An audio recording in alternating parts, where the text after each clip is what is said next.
Good morning, good morning. It is your host of the Roundtable Talk Show, Sharifa Hardy. And as always, I have an amazing show for you today. And how do I know it's so amazing? Because 3 out of 5 of our guests today are returning guests. And when they were here the last time, they were amazing. So I know they're going to be even more amazing today because they know what the Roundtable Talk Show is about. And I'm hoping some of them will play co-host with me this morning. And go ahead and join the conversation, make it interesting and make it fun. We do have 2 new guests who haven't been here before, but I know they're amazing as well. And I'm pretty sure they are going to return to the Roundtable Talk Show over and over and over and over again. Yes, that's what we want them to do because they provide so much information and so much education to our viewers. Now, before I go ahead and introduce our first guest, I'm going to ask you to do what I always ask you to do. So I know you're ready. Go ahead and share this show because friends don't let friends miss out on the Roundtable Talk Show. And you don't want to just share the show. No, no, no, no, no. Don't just share the show. I need you to let someone know. I need you to be a friend today, a really good friend. I need you to wake someone up. Go to your neighbor's house. Text someone. Text everyone in your contact list. But you do not want them to miss out on the information that we are sharing here today. So while you're sharing, I'm going to go ahead and introduce our first guest. This is his 3rd time being on the show. He is so amazing. We've been able to watch his growth. I want to go ahead and introduce Mr. Michael Hess, who is a wealth management advisor. Good morning, Michael. How are you? Hey, great. Good morning, Sharifa. Thanks for having me back again. I always enjoy being a guest on your show.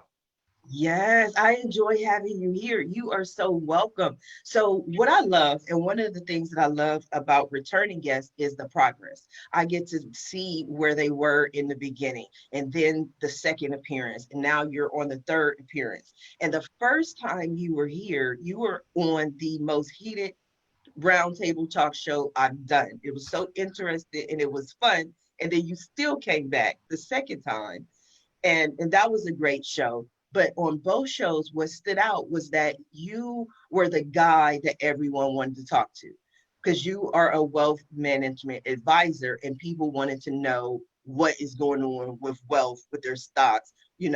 So tell us a little bit about you, Michael, who you are and what you do.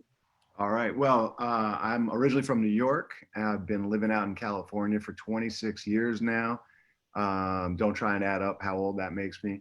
Um, and I work for a firm called Park Avenue Securities. And within that firm, we have a smaller practice called Westpac Wealth Partners, based up in Encino, California. And Sharifa, to kind of best explain what I do you know how everybody has their own personal economy, right? So they have different things that matter to them. They have investments, they have savings, they have their 401k, they have a mortgage, they have renter's insurance or homeowner's insurance, they have liability insurance, and they have all these professionals that they have to talk to. But none of those professionals talk to each other, right? So that's where I come in and I help people get organized because it's kind of like that junk drawer in your home. You know you have everything, you kind of know where it is, you just don't know how it all fits together. And that's what I do. I help it all fit together and work smoothly and optimally. We have a big focus on tax planning. A lot of the businesses that we work with, we have some pretty amazing strategies that we put in place to help with tax mitigation. And we do business evaluations and buy-sell reviews, things of that nature. So we run the gamut, even group benefits, so group health, group dental, group life insurance, group disability insurance, et cetera. So kind of your one-stop shop. We'll be your quarterback. You're the owner of the team, and we get you all straight. Now I'm going to ask you the same question I've asked for the last 2 shows, so you might have been a little prepared for it. But the one thing people have asked is, what are the trends? What's going on in the market? because I know on the first show, because I think you were here in early April, which was one of the very first shows, people were freaking out. They're like, the stock market is crashing. I'm losing everything. The sky is falling. And then you had some responses to that. Then we come back maybe a month or two later, things had picked up a little bit. There were some changes. And so people were feeling a little bit better.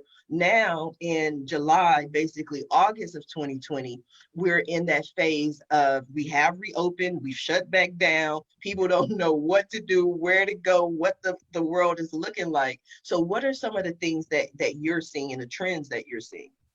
Well, that's a great question. The more things change, the more they stay the same, right? Mhm. So with the trends, it's all still the same fundamentals, right? Meaning that the best predictor of future success from a wealth standpoint is your savings rate. It's not your rate of return. Rate of return you cannot control, right? But your savings rate you can control. And why that's so important is once you get to retirement, your net worth is what takes over for your income. And the way to build your net worth is through cash flow. So cash flow, a lot of it has to do with savings. People leak money off their balance sheet without even thinking about it, without even really knowing about it. And so we got to look at the cash flow and protect the cash flow. Because again, if we can protect the cash flow, have enough savings, build the net worth, we can get to retirement. Mm-hmm. Are there any tips, strategies, or guidelines that people should take into account right now? The biggest thing is make a budget. And if you don't know where you're spending money, a great thing to do for a month, minimum 2 weeks, but for a month would be great to track your expenses. I mean, literally, you go to Starbucks, write it down. You go, dry cleaning, write it down. Whatever you're doing, write down, and then look at what you're actually spending your money on. It'll shock you. Mm-hmm. Do you think, and I don't know, because I've been asking all the therapists and the counselors this, so I don't know a wealth management advisor would have the answer to this question, but what have you seen as far as spending? Have you seen more people who are emotional spenders, or have you seen more people who are in that COVID, I don't know if I'm gonna have a dollar tomorrow, so I'm not even going to Starbucks because I can hold on to that $7 for a cup of coffee? Yeah, no, I've seen them both. I have clients that kind of run the gamut from, that are, really working hard and trying to make ends meet from, people that their lifestyles haven't changed one bit. Some people going on vacation every week still, some of my clients. But by and large, I think the majority of people are on the COVID, let me save my money, right now, because I don't know what the future lies. Interesting, Michael. As always, we're going to come back to you. I have more questions. I want to go ahead and introduce our next guest. Our next guest is Mr. K.J. Bradley, and he is a veteran. He is a serial entrepreneur, a community servant, and he loves to empower the community. Good morning, K.J. How are you? Good morning. I'm well. Thank you for having me on the show. You are so welcome. So I see the the KTA Investments Group? It is. I am the owner and founder of KTA Investments Group. And one of the interesting gamuts about us is we're not an investments group in the financial sense. We're an investments group in the communal sense, where we invest in community projects. And that kind of kicked off our recent project, which brings me to your show, is My 10-Minute Stories. And what we do with My 10-Minute Stories is we like to highlight veterans who've transitioned from service and into the entrepreneurial sense. And not just veterans, we also highlight LEOs, first responders, EMTs, and the spouses. So what we've learned is it's a very underserved community. I mean, everybody loves them when they come back from war or when they go to war. But after they die down, after the boots are off, after the uniform is off, what happens to these guys? So we try to take those stories and we highlight those stories and get them out to the people.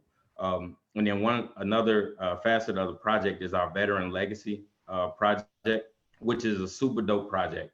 What we do is we take those veterans that are fading away, those World War II veterans, those Korea, Vietnam veterans, and we archive their stories and we package them and put them into a nice presentation so that they can have them for their legacies when they pass along. Speaking from my own experience, I was able to interview my own grandmother and do an interview with her, and she recently passed this March. So after the memorial, we all got together and we watched her interview series, and it was just dope hearing her story and talking about the history of the family from her voice.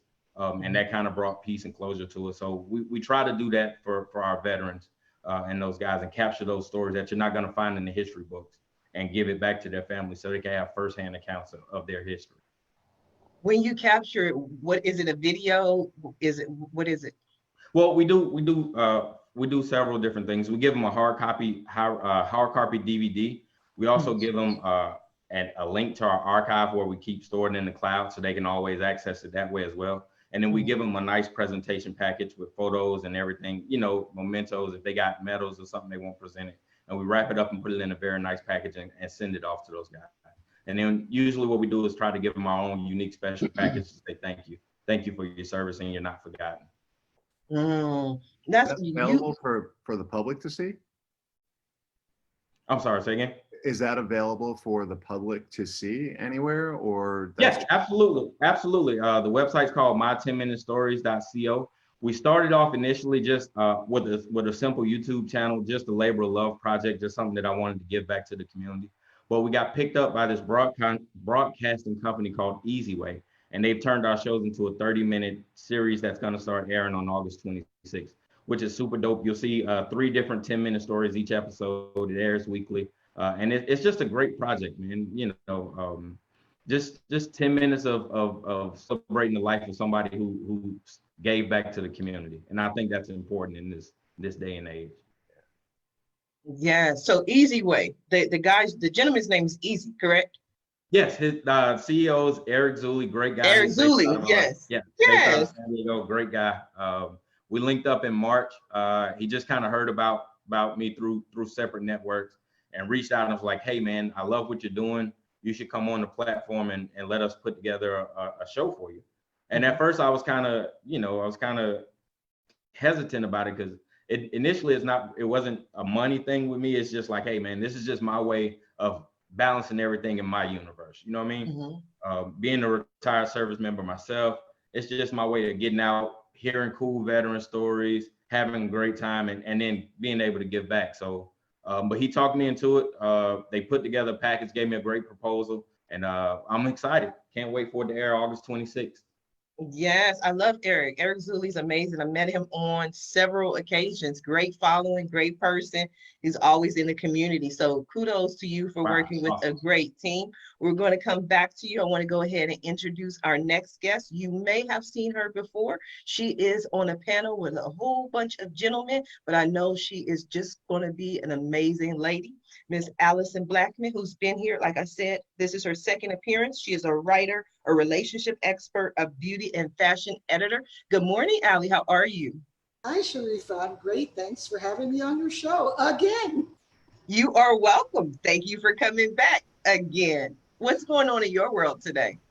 Oh, wow. Well, we have people pointing our bricks outside, so I apologize in advance if I mute myself. I'm working on my website, advicesisters.com, and my relationship website, which is leatherandlaceadvice.com. So, yes, same old. We're all cool here in Brooklyn.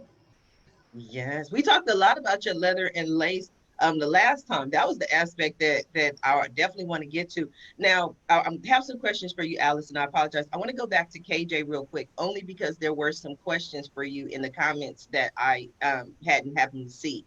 Okay. One of the questions for the Legacy Project was, how do people get selected, and is there a link or a criteria? Yeah, absolutely. There's no link and criteria. I love a great story. I know I'm not the only one that loves a great story, and I like to link up and share. You can find us at my10minutestories.co.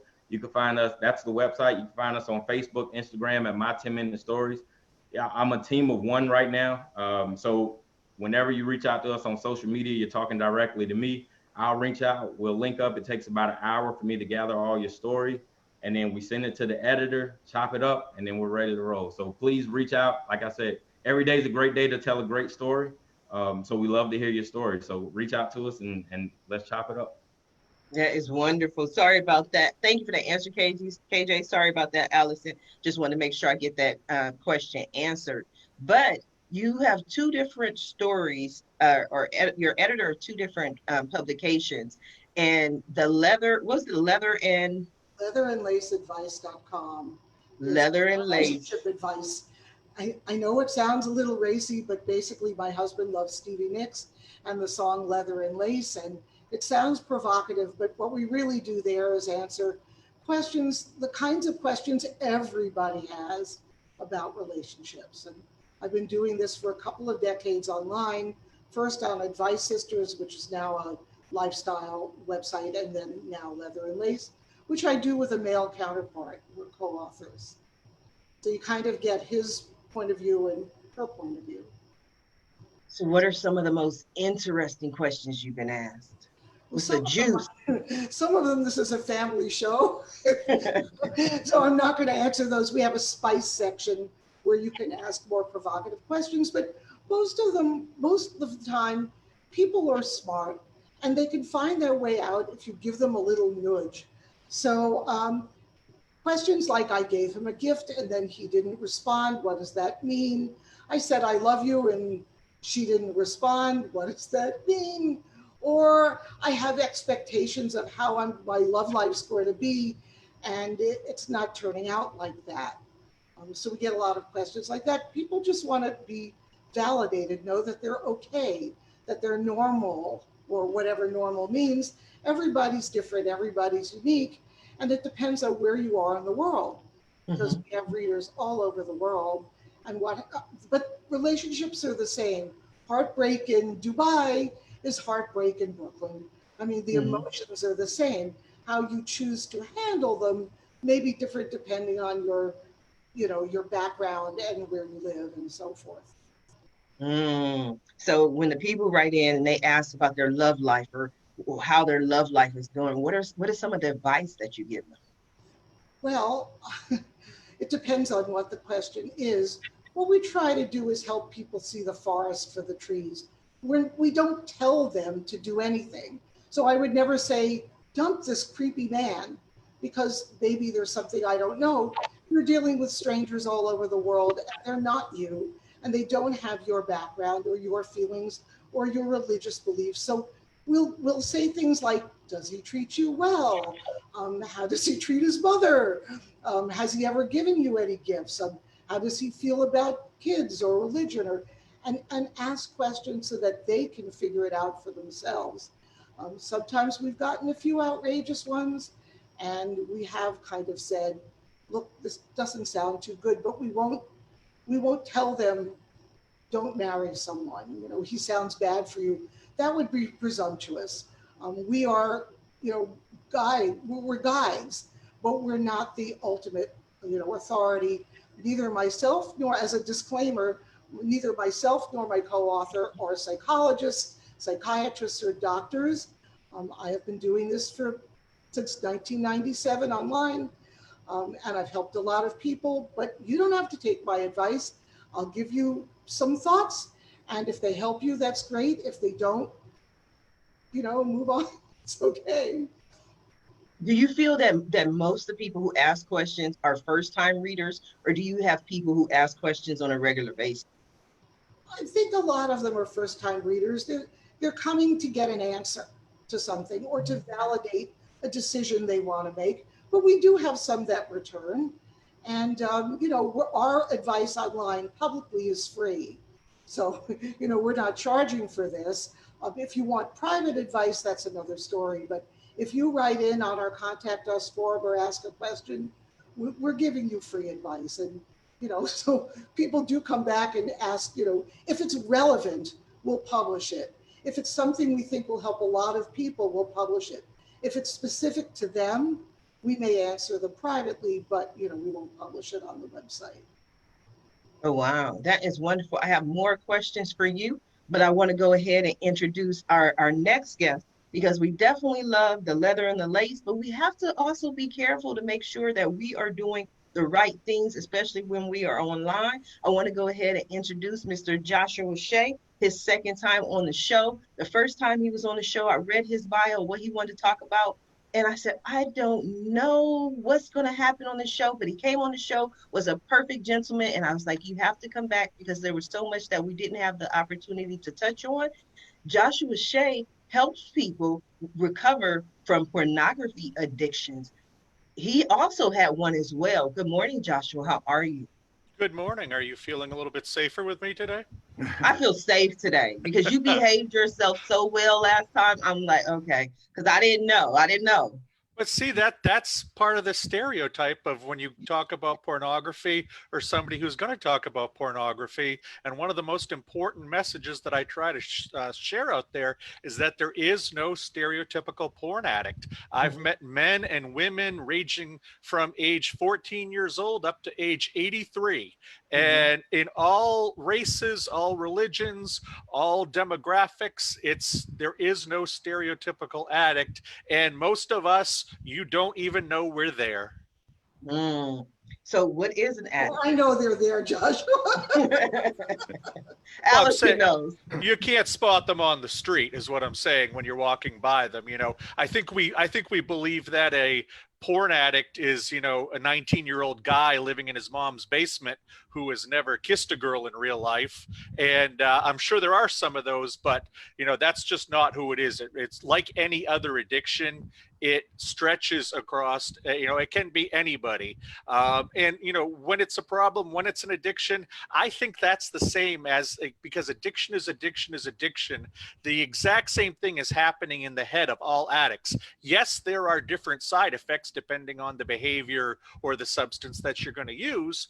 But when it comes to addiction, basically, it's a state where the chemicals in your mind are telling you to do something or engage in an activity or behavior, despite the fact that that it will come with negative consequences, despite the fact that it is not a good thing to do, despite the fact of any bargaining or any type of promises you make yourself or others that you can't keep. I mean, that's essentially what addiction is. It's understanding that I'm doing a very bad thing, but it's not having any control over doing it. Yes. And tell us, you said that your addiction started when you were a teen. Yeah, I was 11 or 12 years old. And it's important to stress that addiction is really just a symptom of a larger problem. In the case of most addicts, it's unresolved trauma from youth. Now, in my case, it was typical sexual mental abuse, but you can have trauma from something like your parents dying when you're young. Mhm. Trauma can come from a million different ways, and most people who move towards addictions are looking for a way to deal with that trauma. I mean, for myself, I know that the first time I saw porn at 11 or 12 years old, I was hooked. And I don't think it had to do with what was on the page. I think it had to do with the fact it just washed over me and gave me this sense of calm, much similar to a couple of years later when I was 14 or 15 and I got drunk for the first time. And so, porn addiction and alcoholism were two major players in my life up until 6 years ago, when I decided that it was time to finally tackle these beasts. And what that meant was going back and figuring out how I became the person I did today. And that does involve a lot of hard work, and that does involve a lot of sad work and angry work and confusing work as you start to discover things about yourself, as you start to make these little connections. But I can tell you today in 2020 that I am probably healthier, physically, mentally, spiritually, emotionally, than I have been at any point in my life prior. So, what happened 6 years ago to change your course? I ultimately got outed as a porn addict in my community. I was a magazine publisher. I had just finished up a term on the city council. I was a film festival founder, pretty big one here in the Northeast, and it basically got out that I was a porn addict, and it didn't take long for everything to crumble around me. And within a few days, I was out at rehab in California, first for alcoholism. I went for the pornography later on, but it was while my life completely crashed, it was an opportunity to finally get things on the right course. And thank God that I did. Thank God that I finally opened up to the process of healing and to the process of recovery, because ultimately I think that saved my life. I only give even odds that I'd be with you here today had I not made that journey or started that journey 6 years ago. Wow, interesting. Now, there was something that you mentioned the last time about objectifying people and the harm in it. Please share that with us. Yeah, ultimately, I'll tell you a quick story. And this, I think, tells you what the danger behind porn is when people say there is no harm behind it. And I truly believe that people can look at porn without becoming an addict, just like they can drink without becoming an addict or gamble without becoming an addict. But the last time I was able to give a presentation at a college was back in December, before the COVID happened. And I was talking at a college health center. And after I was done, I was talking one-on-one with one of the counselors there, and she hosts a group for a female sexuality group with about 12 different women ranging, from freshmen to seniors at the school.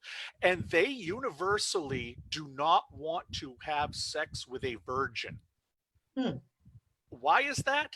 Because male virgins in today's day and age, because we give every 12-year-old the best porn computer that's ever been invented, they get their attitudes towards sexuality based on the pornography that they see. And it's very aggressive.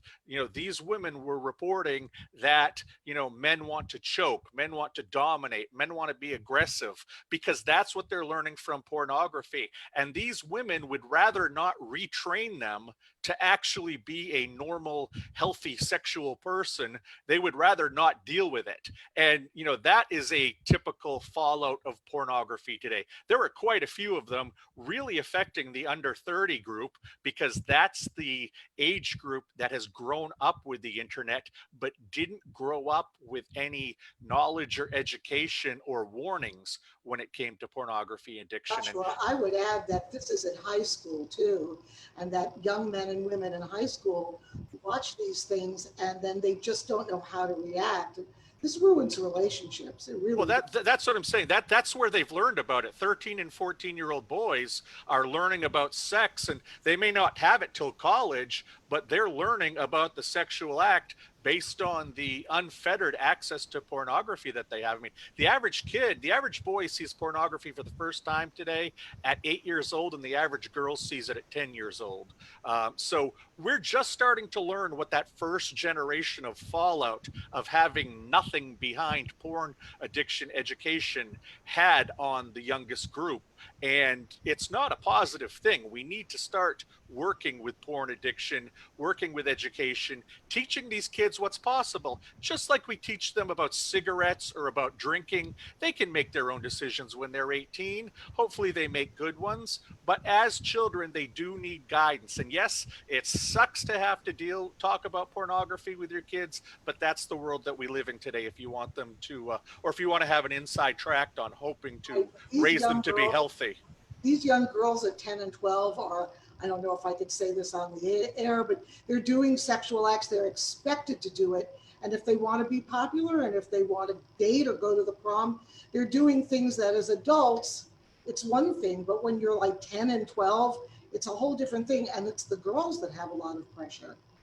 Really? Well, and now you look at something like OnlyFans, which this website has exploded in the last 3-4 months. My book that came out in the beginning of July specifically looks at porn during the pandemic. And I will tell you, you think that Pornhub is huge.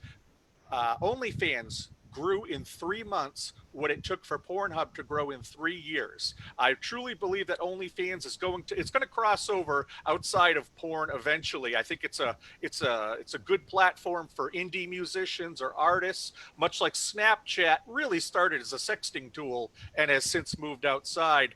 but the amount of people, and especially young men and women, who are now doing make-at-home porn, I worry about the fallout of this 20 years from now, much like I worried about 20 years ago what was going to happen with unfettered access to pornography. We need to start talking about this. We need to be proactive instead of reactive as a society.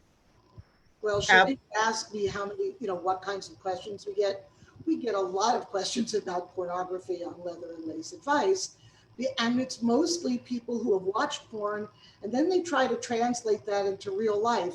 And it's not the same. There are no cameras, no makeup people, no stop and start. The kid's crying in next room, the dishes are dirty.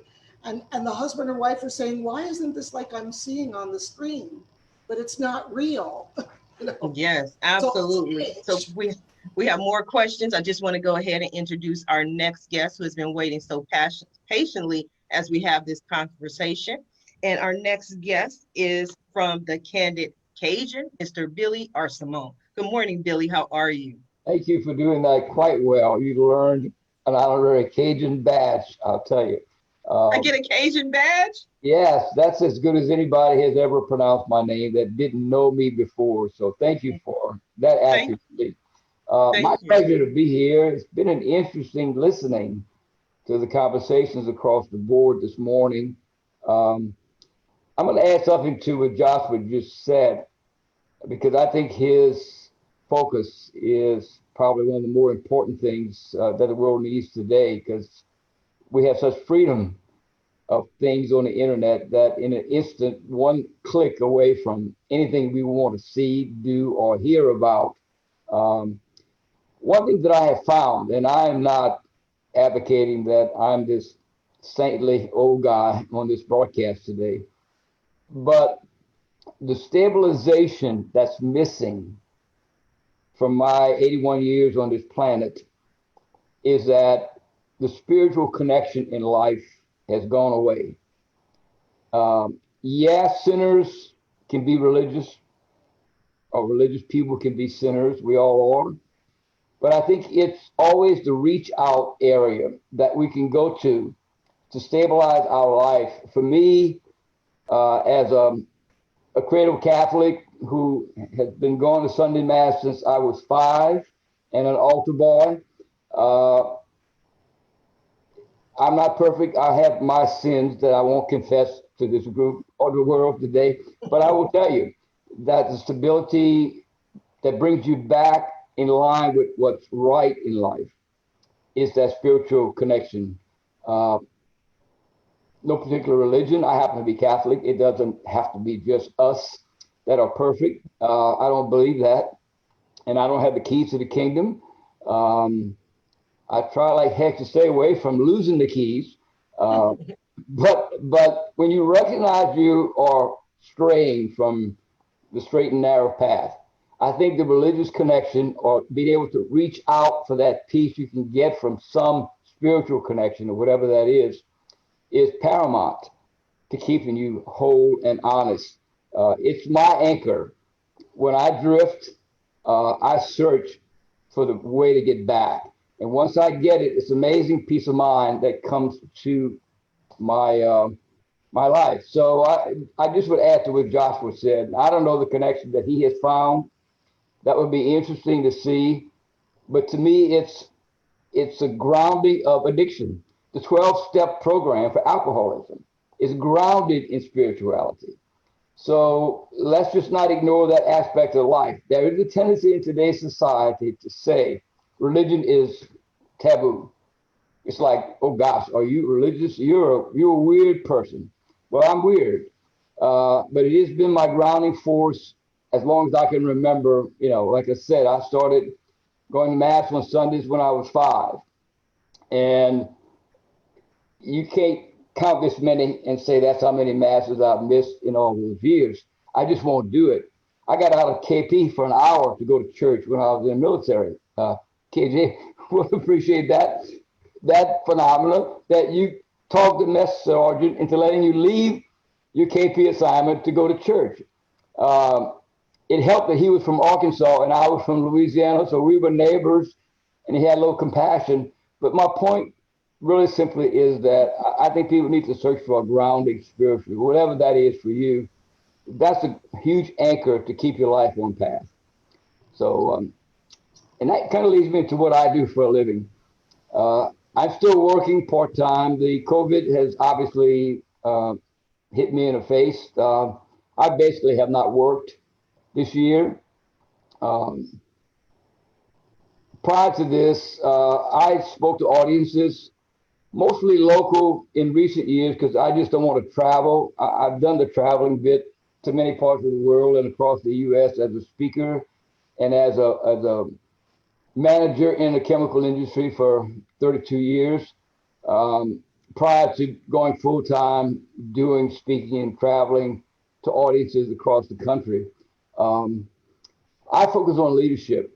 For me, as a youngster in my life, the most advantageous things that I engaged in was being a leader,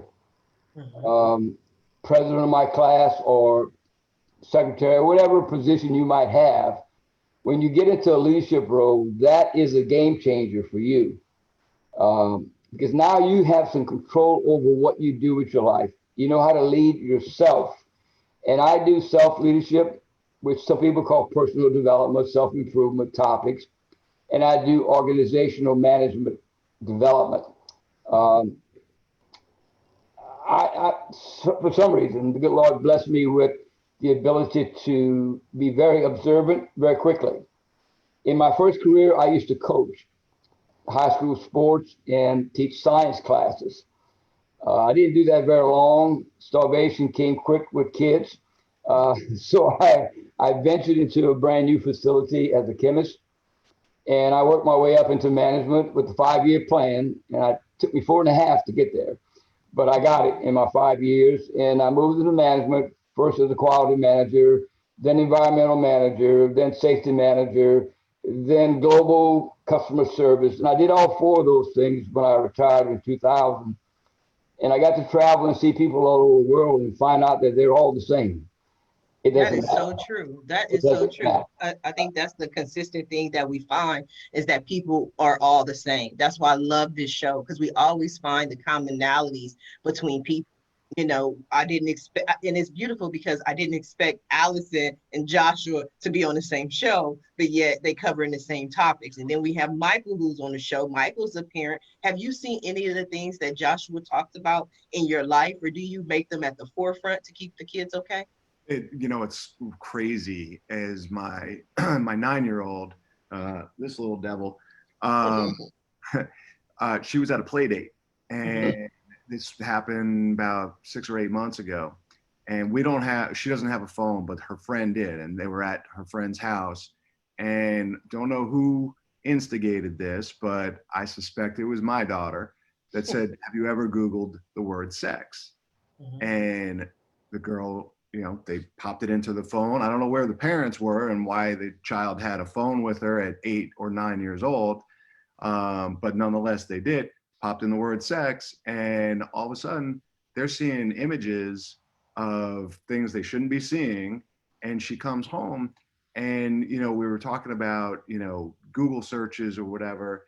And she said something to the effect of, well, it's not like I saw, 2 penises in somebody's mouth or anything.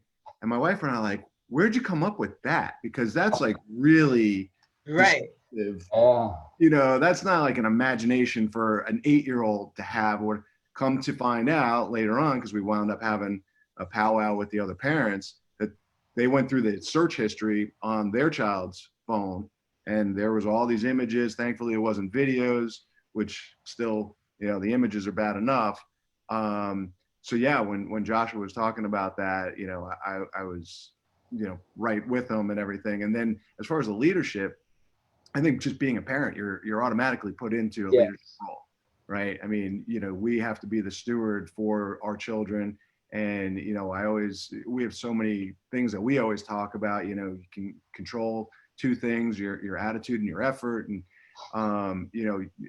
all these different sayings that we have to try and to help them become better people. And ultimately, we can't make their mistakes for them, right? And so we can just try and guide them to make good decisions. And that's what we always talk about. Mhm. You also illustrate a very important point in that parents can never have complete control. I have parents who will tell me about the net nannies and lockdowns and everything in their house, and it's like fantastic. You lock down 5 devices, there's still only about 8 billion more out there. And that's why education is the most important point. Don't pretend that your kid is never going to come across pornography. Your kid is going to come across pornography. Your kid's going to come across pornography at an early age. And what we need to do as parents and even just as members of society is to make it age appropriate, the messages that we deliver to our kids. You know, the message that you give your daughter at 7 or 8 years old is very different than the message she gets at 12, which is very different than the message she gets at 15. But he or she need those messages all the way up because, you know, it is part of human sexuality. Human sexuality is natural. Human sexuality is not a bad thing, but human sexuality can become unhealthy if there isn't some guidance along the way. I think your kids have to know that they can come to you and they can trust you. And that's a tall order. What Michael did sounds perfect. I mean, he really did the right thing. If your kids are able to talk to you and you're cool enough to, tell them just what Joshua said, that sex isn't a bad thing, it's just to put it in the right context for the right age, then, things will be okay. Because you're right, you're not going to stop them from seeing it or from other kids asking them to do things they don't want to do. Right. Well, it's like, I feel like I'm in that Chris Rock comedy skit when he said, my number one job is keep him off the pole right now. Oh, I'll have done a good job, I guess. Yes, but it starts with a conversation. It starts with being, to me, a good parent, being able to talk and have honest and open conversations. I have a friend of mine who passed away from cancer at 32. I loved him to death, but he started smoking at 11 years old. And he started off by stealing his mother's cigarettes. And when his mother learned that he was stealing her cigarettes, she just simply told him, if you're going to smoke, you got to buy your own cigarettes. And so from the age of 11 to 32, he smoked. And when he was dying on his deathbed, the only thing he wanted was a cigarette, And so back then, years ago, we had no idea the dangers of all these things. Just like Joshua made the point of, our cell phones, these gadgets, they have access to anything. And we don't always take a look at the dangers and are aware of the dangers and have those conversations. So Michael, I applaud you for having those conversations with your daughters. Yeah. I did a parenting newsletter for 8 years, complimentary to my mailing list. So I've got 84 scripts that will be combined again in another book that I want to do when I finish where I am now. It's been on the back burner for years, but it's called Teaching Your Child to Succeed. And I think that's the role of a parent. And that includes all the things that all of you have said today on the broadcast, because we can't be the helicopter parents. That's, to me, is the creation of a generation that's going to pay a severe price for acclimating themselves to the world. We can't protect our child from danger every minute of the day. They have to experience some things themselves. Sometimes it's a harsh lesson. My kids went through that. My younger child's going to be 50 years old in October. So I don't have any children, but I have great grandsons that we now cherish and love. And the 5-year-old just had a kidney removed and a tumor at 5. I'm sorry to hear that. So he started off pretty rough as a youngster, but it's been amazing to watch him cope, to watch him accept it and work with it. Kids are resilient, kids are smart, but it takes a parent to be there with them, and both parents, not just one. You can have a 2-parent household and only one is the parent. My kids would try us, they would do things, and my wife might adjust their attitude, let's just say, and they would come to me. And my first question is, what did your mother say about this? Exactly. It works as a team, because they will pit you against each other. They are very smart about that. You know, what did your mother say? And my wife would say, what did your dad say? So we worked jointly, even though we were not even in the same room when any of this took place. They had to banter against both of us. It wasn't just one against the other. We protected each other for the consistency of parenting. And that's another word that I'm really, really strong on when it comes to leadership. A lot of the issues that go on today is the inconsistent behavior of leaders. Mm-hmm. And parenting is exactly the same thing. As I think Michael said earlier, you are the first leaders that your kids come across. So, yeah, it is the primary leadership role in life to be a parent. I've written and said anybody can be a parent, but it takes a strong person to really be a true parent to kids. You can make a baby, that's real easy. But being a parent is a very difficult path of life and comes with a lot of responsibility to say no, to adjust and correct kids. Um, so, you know, we've raised, fortunately, 4 pretty good kids. No alcoholism, no tobacco addiction, no drug addiction. Congratulations. That's pretty good. Congratulations. But I credit my kids. Mhm. And I credit the consistency that we parenting. They didn't always like us or agree with us, but they heard the same message over and over and over again. Because you Uh, were consistent. Consistency, I that's, believe, is the key. that's That's the most important things that children need is the consistency and love. Because it is true, children are the most resilient beings they are. Even when they have an abusive parent, if you try to take that child away from that parent, they still going to want that parent no matter yes, what. So we exactly. just have to do better as a society. KJ, I want to bring you back into conversation. I know you don't focus on kids as much, but your legacy is really with the senior citizens and the older people and leaving a legacy. But how are some of the ways that the older people can leave legacies that can help our younger people? Because sometimes our younger people don't know their stories, so they just kind of figure out life on their own. Absolutely. Thanks for the question. I think a lot of it is just learning and being accessible and knowing where you come from. I had this amazing saying where he said, "Your name is not just about you; it's a representation of those who came before you and the path that you blaze for those that's coming after you." So the more we can kind of connect the youth with the name of their past, and then also letting them know that what you do today is going to affect your grandkids down the line, whether that's positively or negatively, it is a great way we kind of enforce that policy. And I have 3 of my own. I call them my little Raptor team. They're amazing. 2 girls and a boy. My oldest is 10. My youngest girl is 3, and then my son will be 1 next month.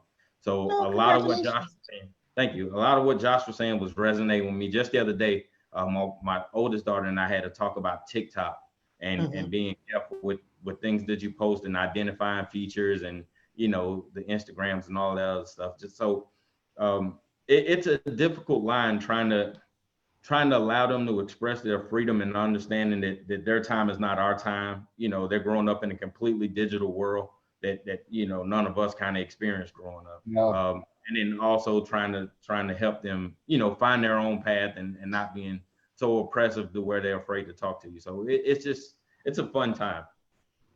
It's fun. That's wonderful. We always mess around with the kids when you see like an older show and they have one of the home phones on the wall with a long cord, or like that's a telephone. So they're like, yeah, we know, Dad, and everything. But yeah, you're right, KJ. It's a completely different time. I mean, growing up, you used to be able to just run out and go down the street to your friends and ride your bike wherever. And now, I mean, as a parent, especially of 2 girls, so kind of protective, and they don't get away with the stuff that I used to get away with when I was growing up. Yeah, absolutely. They're probably getting away with a whole different set of things that you have no idea about. Well, hopefully I got a good bead on my older one. She seems to be, this perfect child and everything. She probably has some demons that I'm unaware of, but at least, like, if I'm unaware of them, that's okay. My little one, I guess it's good too. I know where she's at, right? Like, she wears her emotions on her sleeve. She'll tell you how she feels, and she comes up with some doozies. Michael, I just want to prepare you as one who has much older kids than you do. When they're about 30, they're going to reveal some secrets to you that you had no clue occurred when they were 11, 12, or 15. I know my two daughters have said something to me like, what? You know, and then my sons come in and say, we have four kids, two of each, and they each have at one point or another revealed activities that I thought they were perfect and didn't do, you know? So I think it's important that, we stay in touch and we talk. My daughter called me this morning, my youngest child. I had not spoken to her in a while. And she lives about 250 miles from here in North Louisiana. And she's a therapist, by the way, Allison, professional counselor and therapist, marriage and family, and just got married 4 years ago. So it's kind of interesting. She did that for many years. But yeah, they're going to reveal some things to you that will kind of shock you initially. Well, I guess that's one of the good things about COVID right now, because we've been really vigilant about social distancing and the whole thing. So we see them like 24/7 pretty much. Yeah. And they're under our watch. And so they can't get into trouble except with each other when they start fighting or whatever. But, for the most part, we're able to keep our eye on them. And obviously, we're going to get through all this and then things are going to open up again. But for right now, we know where they are. That's all you for raising kids now is all I can tell you. This is a much more difficult environment than when I grew up. When I was 7 years old, we would leave after breakfast on a Saturday morning and go to the woods a mile from the house and wander through the woods and with a slingshot shoot at the birds or whatever animal we thought we could kill with a gravel or a piece of dirt or something like that. And we come home for dinner. For lunch, and then we go back out again and come back right when the sun was down, and never once feared. I used to hitchhike all through high school, 10 miles to my home where I lived from school, and walk a mile down a gravel road through the cane fields to the plantation where my dad was an overseer. I got in with anybody. It did not matter who picked me up. My first question was, how far are you going? If you were going at least as far as the road that I had to walk down, I would get in the car with you. If I told you I ever had an incident, I'd be lying. Not one incident with one person of any age, color, creed, religion, you name it. It was just good relationships, and we got along as two good people. I never feared for my life. It's not like that anymore. I would never let my kids or grandkids do what I did in high school, get on the side of the road at 10 o'clock at night after a football game and hitchhike home and get home maybe 11:30 or so at night and get up the next morning to catch a 7 o'clock bus back to high school. Times have definitely changed. And what was interesting when you were speaking to Michael about your 30-year-old revealing those secrets, I saw KJ put his hand to his heart. He was like, oh my God. And I'm like, you okay over there, KJ? It's coming, KJ. Get ready for it. It's coming. That's one of those things where I dread, man. I don't know. I have friends we started late in life. But I have friends who have teenagers and young adults now, and they're telling me, man, you just don't know. And I'm just like, I don't want to know. Like some of those conversations are best left to your mom. Like, I'll be there to support, but daddy loves you. Just let me go into it. I'm not ready yet. Your perfect daughters are not perfect, and your perfect sons are not perfect either. Just to let you know. Just gotta find out. One of the good old days. Honestly, with TikTok and all of that, I know that's difficult for parents with young kids. But we're having a Zoom conference right now. I mean, we're on Zoom. I mean, for people who are single, for people who want to find love, for people looking for a job, the internet has opened up a whole new world. And during this COVID time, if we didn't have these things, we would be even more isolated than we are. So, I mean, I know you have to exercise caution. And in my work, a lot of people misrepresent themselves as something they aren't, particularly on dating sites and, on Tinder and all those things. But without them, we really would be isolated right now. So I'm thankful for them. I remember the good old days too, but I think these are the good new days as well. Yeah.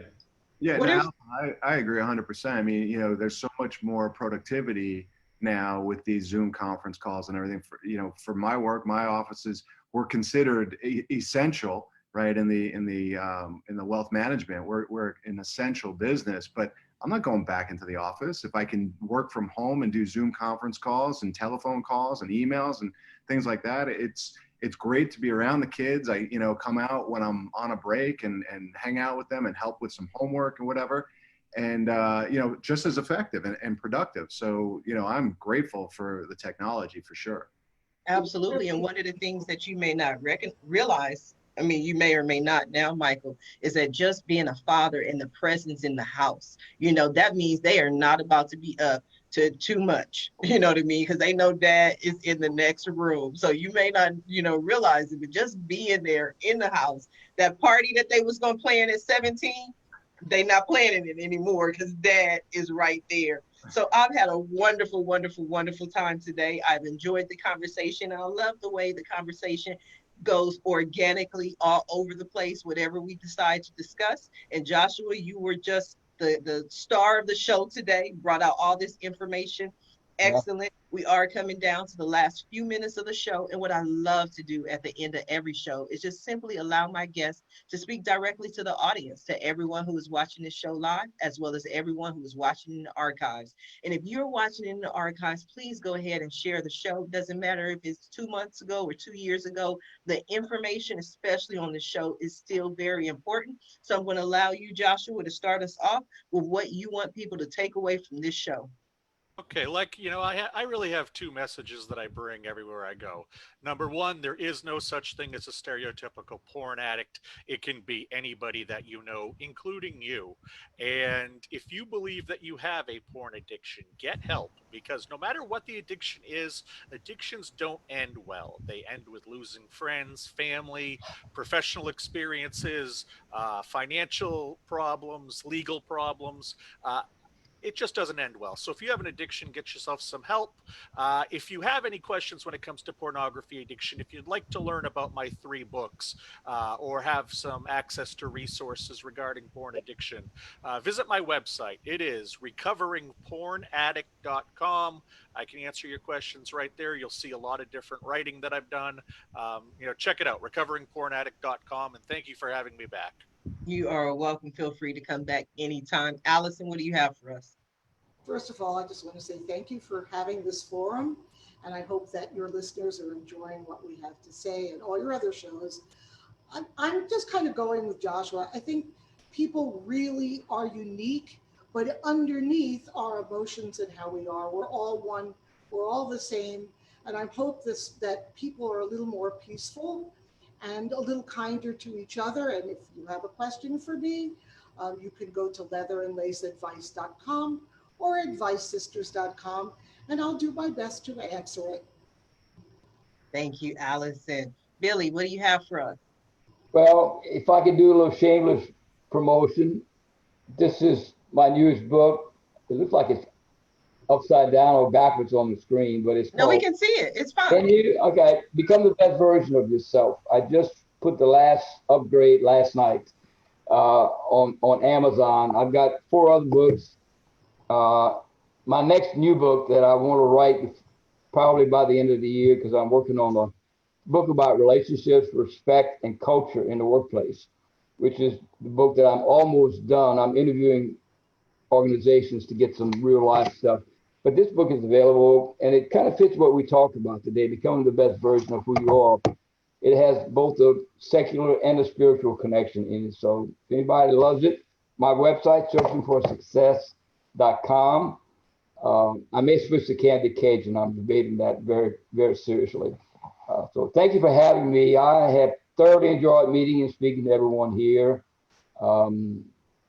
Thank you. You are welcome. Thank you. It has been a pleasure. KJ, what do you have for us? Thank you. Again, like everyone else, thank you for having me. It's been a great conversation. I just want to leave you guys with an old African proverb. It says, when the elder dies, it's as if a library burns down. Please allow us the opportunity to preserve your library. Every day is a great day to tell your story. You can find us on Facebook, Instagram at My 10 Minute Stories, or on Twitter at My 10 Minute Story, or you could just come to the website, We love to hear you. It's my10minutestories.co. Once again, my10minutestories.co. We look forward to having you. That's all I got. Thank you so much. You are so welcome. We look forward to seeing more of you and what you have. Michael, what do you have for us? Again, Sharifa, thanks for having me back. Always fun time and always great discussions. And to the other panelists, really enjoyed my time today. One thing that stood out, which kind of translated, is our talk about leadership. And if you're looking for a financial leader, that's what I would help you do. You can find me at westpackwealth.com, and then look in locations and go to Encino, California, and that's where you can get my contact information. It was fantastic to be here, and I look forward to coming back again. I look forward to having you back. I enjoyed myself. I want to thank all of my guests for being here today. Like I always say, you could have been anywhere else in the world and you chose to be here with us. You chose to share this information and to be a part of this amazing conversation. So thank you. I also want to thank everyone who tuned in to watch the show live, as well as everyone who is watching it in the archives. I appreciate your support, but don't just watch the show. Don't just share the show. Please connect with our guests. Please visit their websites. The information is in the Facebook post. Contact them, follow them on social media. And if you send them a message, please let them know Sharifa Hardy says hi. And if you are interested in being a guest, please visit the website at asksharifa.com. Until tomorrow morning, everyone have a safe and a blessed day. Bye now.